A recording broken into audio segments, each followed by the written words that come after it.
Okey, Assalamualaikum. Tengok alamat dia daripada Ulu Tiram, Kota Tinggi . Dia pernah hantar kat sini, Kota Tinggi Johor. Dia pernah hantar kat sini 4 tahun lepas buat power steering aku lah. Ini power steering aku buat EPS . So sekarang dia komplain enjin dia masalah tak sedap selepas dia buat tok overhaul. Kita tengok enjin aku turun .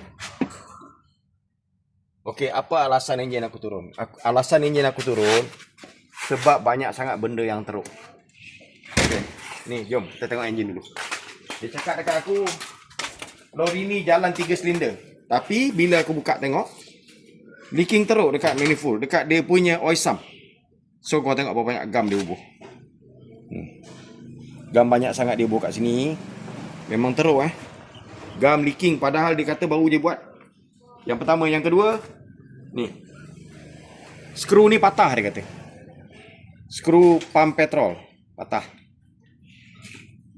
Satu lagi, kalau aku tengok takkan overhaul macam ni. Kan? Okey. Dia kata top overhaul lah, bukan overhaul top overhaul dia kata. Tapi kalau aku tengok dekat sini, dia tengok dia buat ni semi overhaul. Satu lagi yang dia komplain, dia kata selepas buat dia jadi 3 silinder. So apa yang aku jumpa, valve ni. Kau tengok valve ni. Ini valve piston nombor 2 .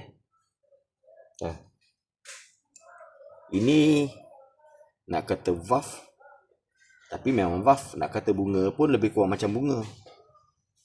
So aku akan ganti valve mana yang rosak, aku akan ganti. Valve nombor 1. Valve nombor 1 pun dah ni dah sopek . Nampak tu valve nombor 1 . Jadi aku nak cerita, kalau biasanya untuk top overhaul ke apa ke semua ni nak kena check. Valve kalau dah tak cantik wajib tukar.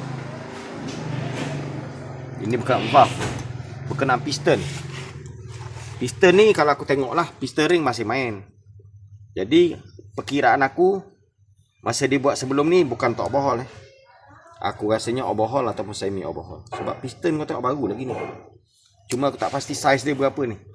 Kalau saiz standard 00, bermakna Pomen ni sebelum ni just buat semi overhaul lah. Dia turun piston, dia tukar piston ring, dia grambal head. Tapi yang ni aku tak muskil. Kenapa dia tak tukar? Sebab kalau kita tengok kat sini, water pump pun baru lagi ni. Sangat baru lah. Kalau pada aku, water pump masih sangat baru. Gasket ni semua masih baru lagi. Tapi yang ni lah. Ni oil seal puli aku tengok tak cantik, ada keras. Oil seal puli.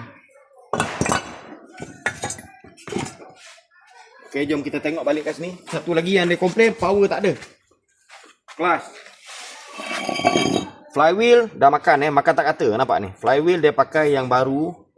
Memang cak ayam lah. Ni baru. Jadi flywheel ni ringan sangat. Nampak tu basah teruk Basah teruk, mana datang minyak ni. So dia cakap dengan aku, gearbox dia ada problem satu lagi. Dia punya gear satu tendang.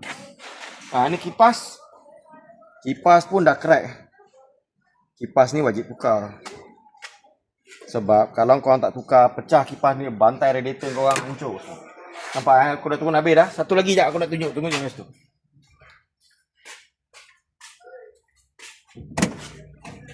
Ni ni. Ini hose ni semua dah crack, nampak tu hose. Hose petrol Hose ni semua dah crack. Boleh rapat lagi. Dah crack dah. Jadi hose ni kalau dah macam ni keadaan wajib diganti. Mounting mana yang tak cantik kena ganti. Jadi itulah sebabnya overhaul ni keras harga dia. Tapi hasil dia kita kena garanti. Kalau kau buat yang terbaik, insya-Allah dia padu tahan lama. Okey, jumpa lagi, nanti aku update lagi akhir cerita pasal lori ni.